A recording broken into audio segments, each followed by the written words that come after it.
प्रिय दर्शकों, जब भी कोई व्यक्ति किसी भी वस्तु को देखता है उस समय उसकी आंख की दोनों पुतली एक ही दिशा में होती है।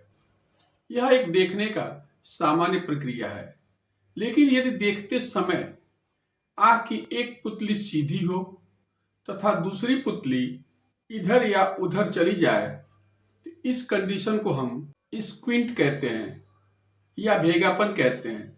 भेगापन की स्थिति में हमारी आंख की एक पुतली देखते समय तो सीधी रहती है, लेकिन दूसरी पुतली अंदर साइड में चली जाती है या बाहर साइड में चली जाती है या ऊपर चली जाती है या नीचे चली जाती है। जिस समय हमारी आंख की एक पुतली अंदर साइड में चली जाती है इसको हम इसोट्रोपिया कहते हैं।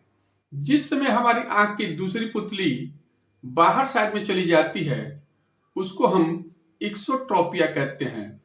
यदि आंख की एक पुतली जब ऊपर चली जाती है तो उसको हम हाइपरट्रोपिया कहते हैं और जब नीचे आ जाती है तो उसको हम हाइपोट्रोपिया कहते हैं। कुछ लोगों में तो ये बीमारी जन्म के समय से ही होती है जिसको हम कंजेनाइटल डिजीज कहते हैं, लेकिन इसके बाद 3 ऐसे मुख्य कारण होते हैं जिससे यह भेगापन होता है। पहला कारण तो आंख के अंदर ही होता है। यदि हमारे आंखों के अंदर किसी भी प्रकार का दृष्टि दोष हो, जैसे कि उसे दूर की वस्तुएं न दिखाई देती हो, उसे नजदीक में पढ़ने में काफी दिक्कत होती हो, इस तरह के व्यक्तियों में ये स्क्विंट नाम की बीमारी हो सकती है। दूसरा कारण उन मसल्स के बारे में है जो हमारे आई बाल को, हमारी आंखों को इधर उधर मोड़ते रहते हैं। आंखों में जो मसल्स होते हैं उनमें यदि किसी भी प्रकार की कमजोरी हो जाए जिसके कारण उनके बीच का कोऑर्डिनेशन डिस्टर्ब हो जाता है, इस परिस्थिति में भी व्यक्ति को स्क्विंट हो सकता है। तीसरा कारण स्क्विंट का ब्रेन होता है। यदि ब्रेन में कोई इस प्रकार की बीमारी हो गई है जिसके कारण आंखों को नियंत्रित करने वाली मांसपेशियों पे ब्रेन का नियंत्रण डिस्टर्ब हो गया है, ऐसे कंडीशन में भी लोगों को स्क्विंट नाम की बीमारी होती है। उदाहरण के तौर पे यदि किसी व्यक्ति के ब्रेन में चोट लग गई, यदि उसके ब्रेन में ट्यूमर हो गया, हाइड्रोसिफेलस हो गया या ब्रेन स्ट्रोक हो गया या ब्रेन पैलिसी हो गई, ऐसे कंडीशन लोगों को स्क्विंट नाम की बीमारी हो जाती। आगे इस वीडियो में मैं ये बताने जा रहा हूं कि यदि किसी व्यक्ति को या किसी बच्चे को स्क्विंट हो गया है तो उसका ट्रीटमेंट हम कैसे करते हैं। वैसे तो अमूमन ये देखा जाता है कि छोटे बच्चों में ये बीमारियां अधिक पाई जाती हैं, लेकिन एडल्ट में भी तथा बुढ़ों में भी ये बीमारी पाई जाती है। किसी भी रोग का इलाज करने का सबसे आसान तरीका ये होता है कि उसके कारणों का इलाज किया जाए। जैसे मान लीजिए यदि आपके आंखों में दृष्टि दोष है तो सबसे पहले आपको अपनी आंखों का टेस्ट करा लेना चाहिए और टेस्ट के समय जो भी ग्लास आपको फिट बैठे उस प्रकार के चश्मे आपको जरूर लगाना चाहिए। दूसरा जो कारण है वो मांसपेशियों का है। उस कंडीशन में यदि आपकी आंख की मांसपेशियां कमजोर हैं तो उस समय आपको रेगुलर आंख की एक्सरसाइज जरूर करनी चाहिए। परंतु कुछ ऐसे भी केस देखे गए हैं जिसमें व्यक्ति को कोई भी दृष्टि दोष नहीं होता है तथा उनके ब्रेन में कोई भी इस प्रकार की बीमारी नहीं होती है, उन लोगों में भी स्क्विंट नाम की बीमारी पाई जाती है।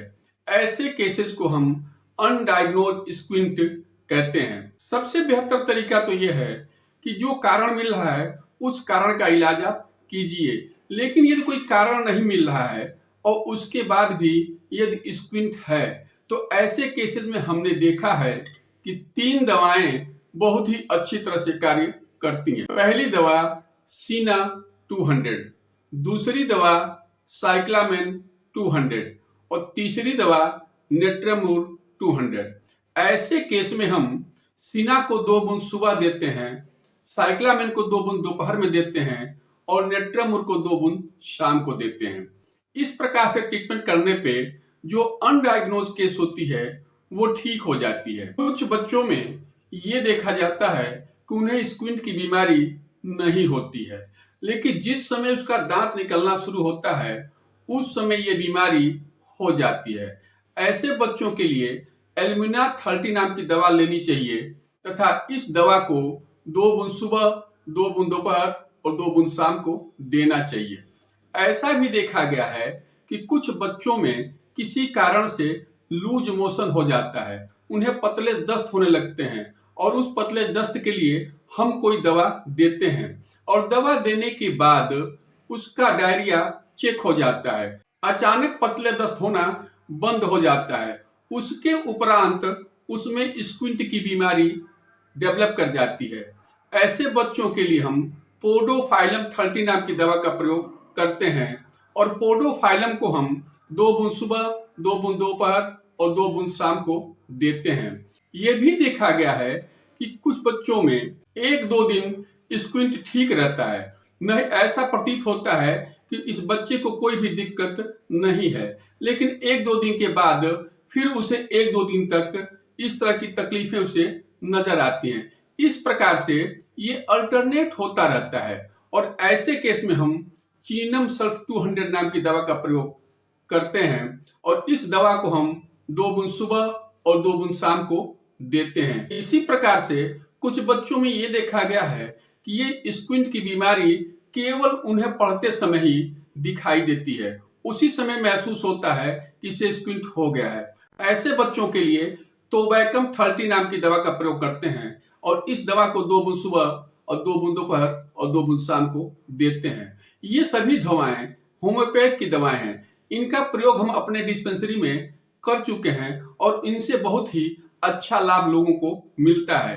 इन दवाओं का प्रयोग आप सिम्टम के आधार पे कर सकते हैं। एक बात जरूर है कि इन दवाओं का प्रयोग थोड़ा लंबे समय तक करना पड़ता है, लेकिन इन दवाओं से हमने देखा है कि अधिकांश बच्चों का स्क्विंट ठीक हो जाता है। प्रिय दर्शकों, यदि आप लोगों को मेरा ये वीडियो अच्छा लगा हो तो लाइक करें, शेयर करें और सब्सक्राइब करें। धन्यवाद।